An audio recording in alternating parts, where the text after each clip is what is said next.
1절부터 5절까지입니다. 잠언 6장 1절부터 5절까지 말씀. 제가 가진 구역성경 916쪽에 있습니다. 우리 한 목소리로 읽도록 하겠습니다. 내 아들아, 내가 만일 이웃을 위하여 담보하며 타인을 위하여 보증하였으면 내 입의 말로 내가 얽혔으며 내 입의 말로 인하여 잡히게 되었느니라. 내 아들아, 내가 내 이웃의 손에 빠졌은즉 이같이 하라. 너는 곧 가서 겸손히 내 이웃에게 간과하여 스스로 구원하되 내 눈을 잠들게 하지 말며 눈꺼풀을 감기게 하지 말고 노루가 사냥꾼의 손에서 벗어나는 것 같이 새가 그물 치는 자의 손에서 벗어나는 것 같이 스스로 구원하라. 아멘. 오늘 이제 1절과 2절에 있는 말씀을 가지고 우리가 집중적으로 그 짧은 시간이지만은 이제 묵상을 좀 하도록 하겠습니다. 여기 보면 이제 보증이라고 하는 단어가 이렇게 나오고 있어요. 이제 우리가 보증이라고 하면은 지금 여러분들이 알고 있는 그런 보증이에요. 우리나라는 한 1880년대 전후로 해서 이 보증이라고 하는 단어가 사용이 되었는데, 돈을 빌릴 때 내가 돈을 갚을 능력이 없을 때가 또 일어날 수 있잖아요. 그래서 나의 친구가 저 사람은 돈을 빌려줘도 됩니다 라고 이제 보증을 쓰는 거예요. 이렇게 되면 어떻게 되냐면 내가 이 돈을 갚지 못하면은 이 돈을 꿔준 사람이 보증을 서준 사람에게 그 채무를 요구할 수 있는 이런 민법의 법으로 다 이런 부분들이 되어 있단 말입니다. 이 보증 때문에 많은 사람들이 어려움을 많이 겪었어요. 믿는다라고 해놓고 보증을 썼습니다. 그런데 여러분, 이걸 기억해야 돼요. 사람이 배신하는 게 아니라 돈이 배신하는 거예요. 사람은 갖고 싶죠. 빚진 거 채무 그거 다 변제하고 싶은데, 그런데 이 돈이 없단 말입니다. 그러니까 나를 믿고서 보증을 서줬던 사람에게 가서 그 돈을 달라고 요구하는. 그럼 이 사람이 도장을 찍어줬기 때문에, 보증을 서줬기 때문에 꼼짝없이 법에서는 대신 그 빚을 갚아줘야 된다라고 하는 거예요. 그래서 옛날 어른들이 이런 얘기를 많이 하더라고요. 제 아버지도 그런 얘기를 종종 하더라고요. 형제들 간에도 보증은 함부로 서는 게 아니다. 뭐 이웃은 말할 것도 없고요. 그래서 보증을 잘못 서면은 자신이 이 모든 것을 떠안게 되기 때문에 망하게 되는 경우가 많이 있다. 그래서 보증은 함부로 서는 게 아니다. 이런 얘기를 많이 합니다. 자, 우리 1절과 2절을 다시 한번 읽어볼까요? 1절, 2절 시작. 내 아들아, 내가 만일 이웃을 위하여 담보하며 타인을 위하여 보증하였으면 내 입의 말로 내가 얽혔으며 내 입의 말로 인하여 잡히게 되었느니라. 여기 전체적인 내용은 보증을 함부로 서지 말라는 거예요. 이제 그때 당시에도 이 물질적인 관계 때문에 상당히 문제가 많이 일어났습니다. 여러분, 오늘날에도 이게 똑같아요. 그래서 저는 우리 성도들끼리 그 금전적인 거래를 할 수만 있으면은 안 하는 게 좋대요. 이렇게 제가 이제 늘 가르치고 있습니다. 그렇게 여러분들이 누군가가 나에게 와서 여기에 이렇게 투자를 하면은 큰 돈을 벌 수 있다라고 이야기를 할 때 우리 귀가 얇아가지고 거기 혹해서 딸려 들어가요. 그런데 집사님이니까 믿었다가 권사님, 장로님이니까 믿었다가 여기에 이제 또 걸려 넘어가는 경우가 굉장히 많아요. 한 번만 더 생각해 보세요. 그렇게 수익이 많이 나고 뭐가 많이 나고 그러면요, 자기 형제들한테 먼저 가서 그거 수익 나는 거 해주지, 아니면 자기가 그 이익을 갖던지 하지 왜 나에게까지 왔느냐는 거예요. 그리고 또 우리가 이거 하나는 좀 기억하면 좋을 것 같아요. 장로님이니까 믿었다, 목사님이니까 믿었다. 여러분, 그게 아니에요. 사람은 언제든지 배신할 수가 있고 변할 수가 있는 거란 말입니다. 그래서 그것 때문에 내가 돈을 꿔주고 뭐 어떻게 하고 그랬는데 나중에는요, 이거 감당할 수 없을 정도로 나에게 상처가 다가올 때가 있단 말입니다. 뭐 이런 일이 우리 공동체 생활하면서 수도 없이 많이 일어나고 있는 것들 중에 하나란 말이에요. 제가 부목사로 있었을 때 큰 교회입니다. 그런데 개원들을 모집을 해요. 처음에는 뭐 갯돈을 잘 이렇게 나눠주고 뭐 이렇게 잘 합니다. 그런데 나중에는 어떻게 돼요? 이런 게 신뢰관계가 형성이 되니까 그 다음에 돈을 조금씩 더 융통하고 빌리고 나중에는 이만큼 빌려서 그 밤에 그냥 튀어버리는 거예요. 그러니 그 받을 길이 어디에 있습니까? 여러분이 가까운 인천 어느 섬에서 그 어떤 낯선 그 권사님이라고 하는 분이 외집분인데 이사를 왔어요. 이사를 왔는데 아이고 신앙생활을 얼마나 잘하는지 몰라요. 새벽 기도를 참 잘 나오고 그리고 교회 충성봉사 다 하는데 이분이 한 교회만 그렇게 하는 것이 아니라 몇 개 교회를 그렇게 다니면서 열심히 섬기고 주의종도 잘 섬기고 뭐 봉사도 잘하고 밥도 잘 사고 뭐 이렇게 했단 말입니다. 자, 그런데 그 다음에 뭐가 일어났냐면은 무슨 보험이다 뭐다 해서 어르신들 그 노인분들 이 새벽기도 잘 나오니까 믿었어요. 그런데 싹 긁고 모아서 싹 날려버렸어요. 이거 받을 길이 없단 말입니다. 그래서 우리는 누구이기 때문에 어떤 직분을 가졌기 때문에 여러분 여기에 우리가 속아 넘어가면 안 된다라고 하는 겁니다. 하여간 이런 문제가 그 당시에도 있었고 수천 년을 지난 오늘날에도 계속 되풀이되고 있는 것은 인간들이 살아가는 사이에는 이러한 것이 끊임없이 일어날 수 있다라고 하는 것을 가르쳐주고 있단 말입니다. 그래서 조심해야 된다라고 하는 거예요.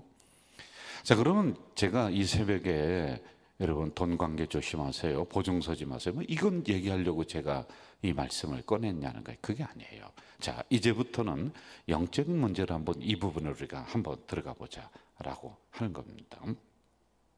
자, 중요한 것은 어떤 사람이 나를 보증해 줬어요. 그러면은 그 사람이 나를 믿는다는 거예요. 나도 믿는 사람에게 가서 보증서 주세요 하지 뭐 지나가는 사람 붙잡고 내가 돈 좀 쓸 일 있으니 보증서 주세요 이건 안 한단 말입니다. 그렇죠? 철석같이 믿는 사람이에요. 자, 이것의 영적인 의미가 뭐냐라고 하는 거예요. 하나님은 우리의 보증자 되시는 분이다 라고 하는 겁니다. 우리가 하나님을 전적으로 믿어요. 그럼 하나님도 우리를 전적으로 믿고 내가 너를 보증서 주마 라고 하는 의미란 말입니다. 사람이 사람을 보증한다는 것이 어려운 부분인데 하나님께서 우리를 보증해 준다. 그러면은 하나님이 우리를 보증해 주는 우리는 보증받은 인생들이란 말이에요. 사람에게 받아도 어이구 저 친구가 나를 믿고 있구나 고맙잖아요. 그런데 하나님이 도장을 꽝 찍어주면서 내가 너 보증해 줄게. 너 잘못되면은 내가 책임져 줄게. 이거란 말입니다. 마태복음 18장 21절 이하에 보면은 이런 그 비유가 나옵니다. 1만 달란트 빚진 사람. 1만 달란트라는 것은 몇 천억입니다. 그런데 이 빚을 갚을 길이 없어요. 그러니까 빚쟁이가 와서 너 네 아들 내놔라. 네 목숨 내놔라. 그러면서 그 사람을 끌고 이제 아주 죽이려고 이렇게 합니다. 빚 갚으라고 이야기하는 거예요. 그러니까 갚을 길이 없으니까 한 번만 용서해 주세요. 제가 갚을 길이 없습니다. 제가 어떻게든지 한번 노력해서 갚겠습니다. 그러니까 그 마음을 보고 이 사람이 정말 진실되게 이것을 갚으려고 노력하는구나. 그리고 나서 빚을 탕감해 주었다라고 하는 이 내용 한번 설교로 들은 기억들이 나실 겁니다. 자, 그런데 여기에 나오는 비유를 가만히 보면 몇 천억을 빚을 졌다. 여러분 그냥 일반적으로 살아가는 사람들이 몇 천억 빚을 어떻게 져요? 큰 사업을 하는 사람들은 그런 빚을 질 수가 있겠죠. 그렇죠. 그리고 몇 천억 빚을 졌다 그러면 아마 여러분 하루도 못 살 거래요. 밥맛이 없어가지고 잠도 못 잘 거래요. 우리 성도님들은 아마 그럴 것 같아요. 우리 공동체 식구들은요 정직하니까요. 자, 그런데 이 의미가 뭐냐면은요, 이것은 그만큼 우리가 갚을 수 없는 죄의 빚을 지고 살아가는 우리를 얘기해 주는 거예요. 그런데 이 빚을 탕감해 줬어. 누가 탕감해 줬냐면은 예수님이 십자가에서 내가 해결할 길이 없단 말이에요. 이 죄의 무게가 3천억이야, 4천억이야, 1만 달란트야. 내가 도저히 평생을 벌어서 해도 갚을 길이 없고 자식을 팔아도 안 되는 거예요. 그런데 예수님이 십자가에서 우리를 위해서 그 값을 대신 지불해 주셨다라고 하는 겁니다. 나를 보증해 주셨던 주님이 대신 나서면서 십자가에서 내가 대신 갚아줄게, 괜찮아, 너 대신 갚아줄게, 이렇게 해주셨다는 게 이게 보증의 의미다라고 하는 겁니다. 책임져 주시는 분이 있다는 이런 이야기예요. 이렇게 우리는 보증받은 인생들이란 말입니다. 일단 우리에게 보증을 서주셨습니다. 그러면은 나를 믿는다는 것, 나도 하나님을 믿는다는 것, 나도 주님을 믿는다는 겁니다. 자, 그런데 이런 관계, 믿음의 관계에서 어떻게 하다 보니까 내가 이 빚을 갚을 수가 없어. 그래서 이 신뢰가 깨졌어요. 그러면은 채무자, 돈을 꿔준 사람은 나에게가 아니라 내가 어느 날 도망갔어요. 그럼 보증 서준 그 사람이 가서 돈을 달라고 이렇게 이야기를 한단 말입니다. 이런 특별한 신뢰적 관계 속에서 서로에게 보증을 서주는 거라고 이야기를 했어요. 자, 그러면은 이렇게 한번 생각해 보세요. 처음부터 떼어먹을 작정으로 그 친구를 속이는 거예요. 아내가 저 친구 보증을 받고 도장을 받고 내가 돈을 많이 빌려서 어느 날 도망가야지. 그럼 뭐예요, 그 사람은? 서로가 신뢰적 관계가 아니죠. 이 사람은 사기꾼이에요. 이 친구가 속은 거란 말입니다. 우리가 흔히 이런 비유 좀 드는데, 어떤 학생이 공부를 하는데 열심히 공부를 하지 않고 하나님이 지혜를 주신다고 했으니까 하나님 앞에 나와서, 교회 나와서 맨날 기도해요. 하나님 1등하게 해주세요. 1등하게 해주세요. 대학 들어가게 해주세요. 이렇게 한단 말입니다. 자, 그러면은 1등 할까요? 대학 들어갈까요? 아니에요. 못 들어가요. 열심히 공부해야 되는 거란 말입니다. 자, 무슨 얘기냐면은 처음부터 보증인에게 저 친구 내가 속여서 내 돈 떼어먹고 내가 도망가야지 라고 이렇게 했단 말입니다. 그러면 그런 사람을 하나님이 대신 보증해 주겠냐는 거예요. 그게 아니라는 거예요. 하나님이 보증해 주는 것은 상대방과 서로 신뢰적 관계, 나도 하나님을 믿어, 하나님이 나를 믿어, 철석같이 믿고 있어. 그런데 여러분, 살아가다 보니까 내가 갚을 수 없는 일들이 일어나요. 내가 감당할 수 없는 일들이 일어나요. 어려움이 일어나요.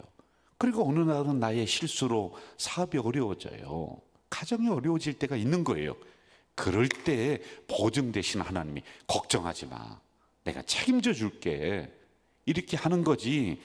처음부터 속일 마음으로 들어왔으면은 그게 되겠느냐는 거예요. 내가 열심히 살아가요. 열심히 내가 정직하게 그리고 성실하게 신앙생활하고 그리고 사회에서도 성실하게 내가 살아가는데 그러다가 어느 날 경제적인 어려움이 왔어요. 그럼 하나님이 보증해 주니, 야, 걱정하지 마, 너 열심히 성실하게 살아가다가 이렇게 됐잖아. 내가 대신 갚아줄게. 내가 대신 이러한 어려움을 넘게 해줄게 라고 하는 이 원리가 성립이 된다라고 하는 겁니다. 우리는 자신 있게 그러므로 이 세상을 나가면 돼. 왜? 보증 되시는 하나님이 나와 함께 하시는 거예요. 여러분, 걸어가시다가 넘어지면은 보증 되시는 하나님이 보증서 주셨잖아요. 그럼 일으켜 주시는 거예요. 여러분, 인생길을 열심히 살다가 내가 사업이 좀 어려워지잖아요.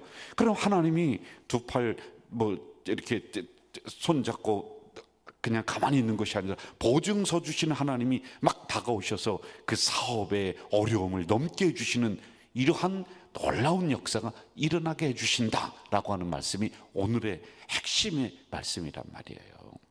제가 한 10년 전인가 언제 영웅시대라고 하는 드라마가 있어요. 누구냐, 고정주영 그 회장을 드라마로 다 이렇게 만든 게 있는데, 거기 누가 나오냐면은 이명박 대통령이 이제 막 사원으로 들어가서 열심히 일하면 이제 그런 모든 것을 이렇게 그려내고 있는 그 드라마였어요. 참 재미있더라고요. 그런데 이명박 그 대통령이 그 사원으로 들어가서 막 실수를 해요. 그리고 막 좌충우돌 막 해요. 열심히는 하는데, 그런데요, 이 뒤에 있는 고 정주영 회장 그때는 박태산인가 천태산이군요. 이 사람이 어떻게 하냐면, 야, 걱정하지 마. 내가 뒤에 있으니까 자신 있게 나가. 자신 있게 부대껴까지 거. 뭐 정부와 무슨 일이 있어. 야, 내가 뒤에서 딱 버티고 있으니까 한번 가서 부대껴봐. 괜찮아. 그러니까요. 이 이명박 전 대통령이죠. 그때 회사원 아주 열심히 했었던 그 밑에 부하였습니다. 그러니까 아주 어깨를 펴고 당당하게 막 소리 지르면서 나가서 일을 하니까 왜 그래요? 왜 그래요? 뒤에 든든한 후원자가 있으니까 그런 거예요. 사람도 이런데 여러분. 보증되시는 하나님이 여러분들 뒤에서 딱 버티고 계시면서, 야, 걱정하지 마. 한번 당당하게 나가. 까짓거 부재껴봐. 어려움 넘어져? 그리고 부도나 아니야. 그렇게 되지 않도록 보증되시는 내가, 보증서 준 내가 너를 도와줄 거야. 여러분, 이런 인생이란 말입니다.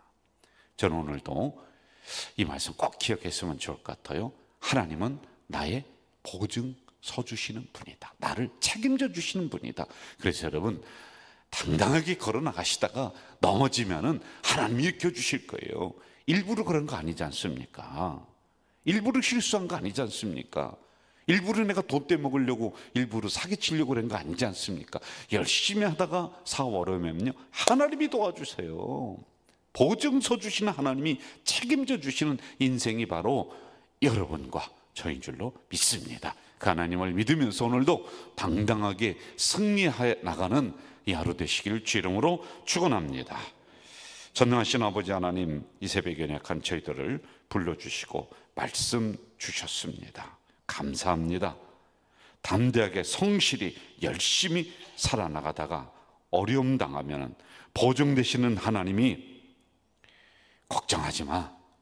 내가 너를 다시 일으켜주고 부도나게 해주지 않고 내가 다시 그 어려움을 이기게 만들어 줄 거야. 너는 자신 있게 이 세상을 향해 어깨 피고 걸어나가라 말씀하시오니 보증되시는 그 하나님 믿으며 오늘도 승리하며 나아가겠습니다.